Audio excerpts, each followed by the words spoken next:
What is going on, everybody? So today I'm going to be doing something a little bit different. I actually did this last year, and I do this because more than anything, I just find it fun to talk about. But the Oscar nominations have just been announced, and as a person who loves movies, I really don't care about the Oscars as a whole. I feel like it's mostly just a popularity contest. The real films of the year normally that have a lot of artistic value don't even get recognition. You get some exceptions, which is great, and I'm glad when a lot of these films, especially ones that wouldn't necessarily be as big or as well talked about, do get recognition. And so I think it's interesting to see where the Academy is when they go to announce these nominations and what films get the backing of the Academy.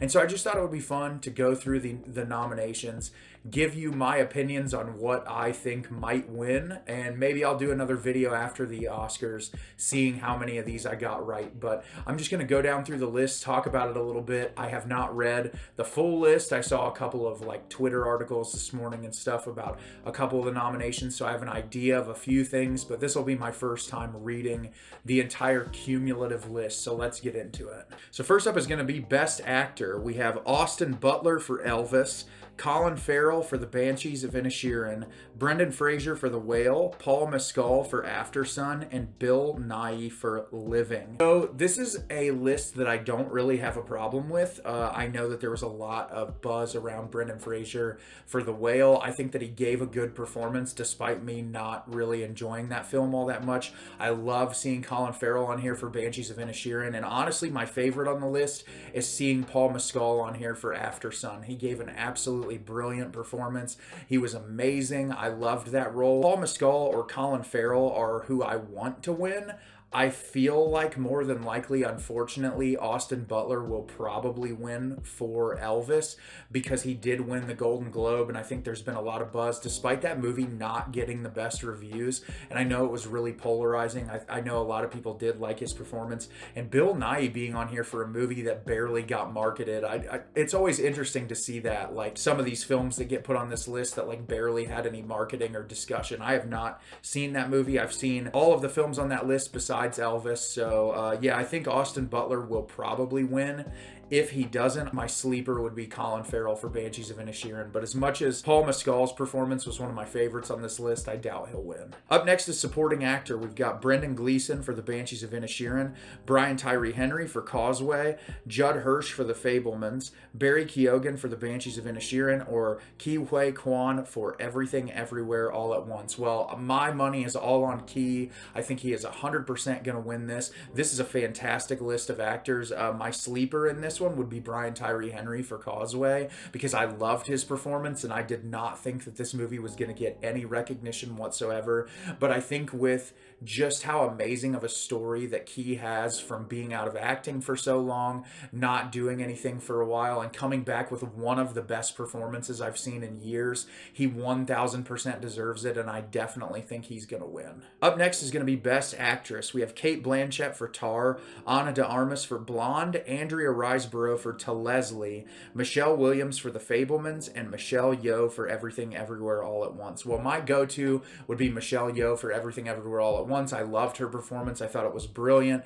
I did not see this movie Andrea Riseborough was in. I don't even think it was really talked about. I know the Ana de Armas nomination has been talked about because people really hated Blonde. I still have yet to see it. It's a movie on my list I want to watch so that I can formulate my own opinion on the situation, but I know she was also nominated for a Razzie, so this is a really interesting thing. Michelle Williams gave an amazing performance in The Fabelmans, and Cate Blanchett gave a phenomenal performance in Tar, despite me thinking the film was okay. I wasn't like super in love with it. My want is for Michelle Yeoh to win. More than likely, Cate Blanchett will probably take it for Tar, but I would prefer to see Michelle Yeoh win this one. Up next is Supporting Actress. You have Angela Bassett for Black Panther, Wakanda Forever, Hong Chow for The Whale, Carrie Condon, The Banshees of Inisherin, Jamie Lee Curtis for Everything Everywhere All at Once, and Stephanie Hugh for Everything Everywhere All at Once. So obviously, either of the actresses for Everything Everywhere All at Once would be amazing to see. I love seeing that all of these performers got nominated. I would say on this list, Angela Bassett probably has a pretty big chance because she did win at the Golden Globes, even though I think it's so funny watching these Marvel movies get nominated. It's just like, why? I get it. They're popular. People will enjoy going to see them, but there's virtually no artistic value in these movies. They're just building and building a franchise that, like, they're never concerned with the movie that they're in that moment. They're just concerned with building up to the next movie. And I get it, if you like Marvel movies, it's whatever, but I feel like seeing it involved in the Oscars is hilarious to me. But honestly, my vote for this one would be the two women in Everything Everywhere All at Once, or Hong Chow. Despite me not liking The Whale, her performance was really great. Up next is animated feature films. The nominees are Pinocchio, the Guillermo del Toro version, Marcel the Shell with Shoes On, Puss in Boots, The Last Wish, The Sea Beast, and Turning Red. Well, my hope would be Marcel the Shell with Shoes On or Puss in Boots, because I loved both of those movies. I'd really love to see Marcel the Shell win, because I feel like typically in the animated category, we always get the same Disney movies nominated again and again. Pinocchio wasn't my favorite thing, but Guillermo del Toro's stop motion animation was absolutely incredible. So if that wins, I'm totally fine with it. I don't have any problems with that whatsoever. But I don't think Turning Red has a shot this year. I think that movie was super mediocre. I think it's going to go to Marcel or Pinocchio, one or the other. Best cinematography, you have All Quiet on the Western Front, Bardo, False Chronicle of a Handful of Truths, which I've never even heard of, Elvis, Empire of Light, which I think like 10 people saw, and Tar. I'm going to say from this movie, my vote would be either Tar or All Quiet on the Western Front. I would say All Quiet has that, you know, stereotypical cinematography for a war film where it's guiding you through the trenches. There's some really beautiful shots in it. I think artistically speaking, and the way the film was shot and presented, I think Tar has the best shot of winning this more than likely. Up next is costume design. You have Babylon, Black Panther, Elvis, Everything Everywhere All at Once, and Mrs. Harris Goes to Paris.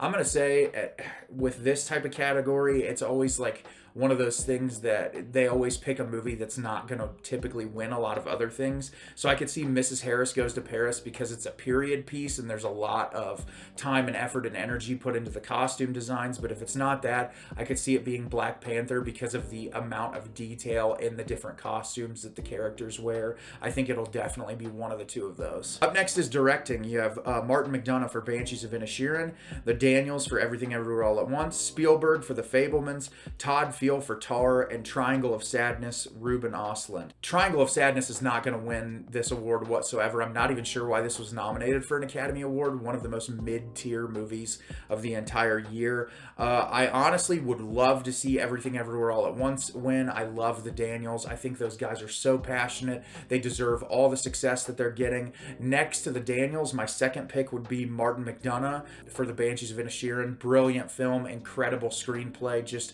an amazing movie. The directing style in it is incredible. I think those are the two that I want to win. I think there's a high chance of the Daniels winning, but I think if the Academy decides to go with a state safe choice, they'll pick Steven Spielberg for The Fabelmans. I'm going to skip over documentary because I did not see a single one of these, the documentary films and the documentary short films. So next up you have editing. We have The Banshees of Inisherin, Elvis, Everything Everywhere All at Once, Tar, and Top Gun. Well, I think if you're going to go with creativity, it has to go to Everything Everywhere All at Once. Some of the most interesting visual editing choices of the entire year, just absolutely brilliant. I loved Banshees, but the editing style, it was pretty average. I mean, it's not anything spectacular. Top Gun is just a crowd-pleasing movie that, like, there's a lot of fast-paced cutting. I don't see anything in the editing in that would really deserve an Academy Award.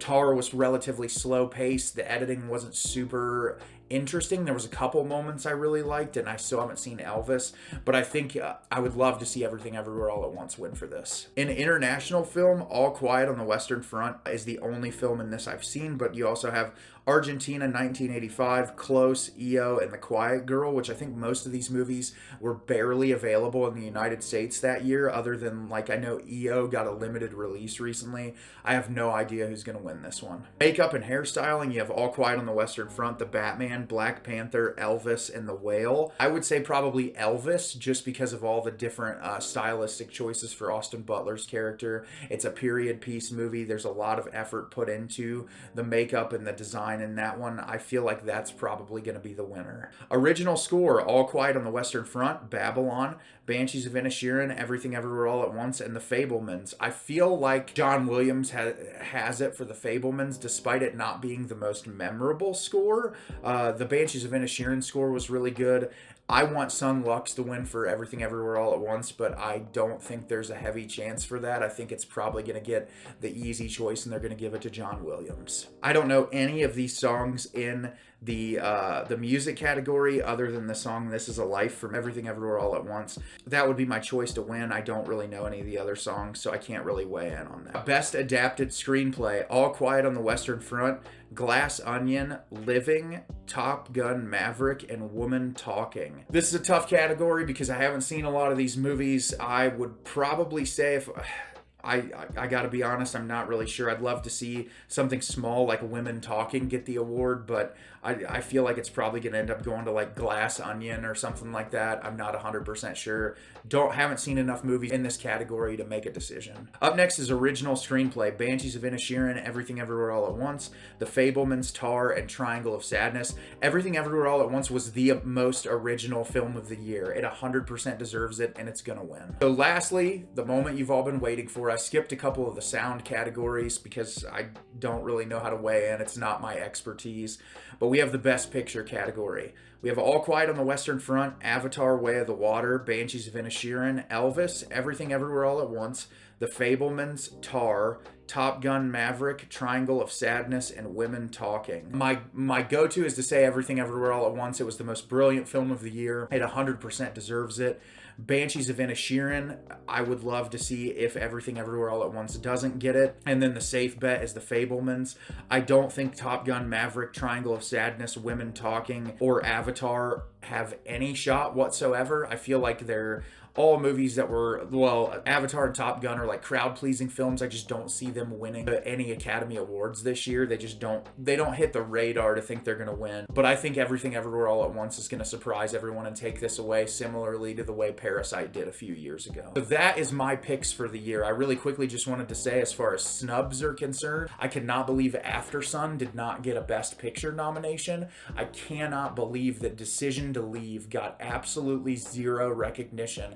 Park Chan-wook's film didn't even get an international feature nomination. It's one of the most brilliant movies of the year. It's just silly. Mia Goth should have got a nomination for her performance in Pearl, but it just goes to show you that the Academy likes to stay safe. They don't really do anything super new or original, and it's unfortunate because, you know, there's an opportunity for them to do some really cool things and to nominate some really unique and original content, and they typically just do the same thing over and over again. So do you agree or disagree with my picks? I'd love to hear what you guys think are going to win. Do you think there's going to be some sleepers this year? Let me know down in the comments. I'd love to hear your opinions on this one. As always, if you can like the video and subscribe to the channel, it helps me out a lot and lets me know the type of content you're looking for. I'm always putting out new material and look forward to getting more out for you in the near future. And as always, everyone, thank you so much for watching and have a great rest of your day.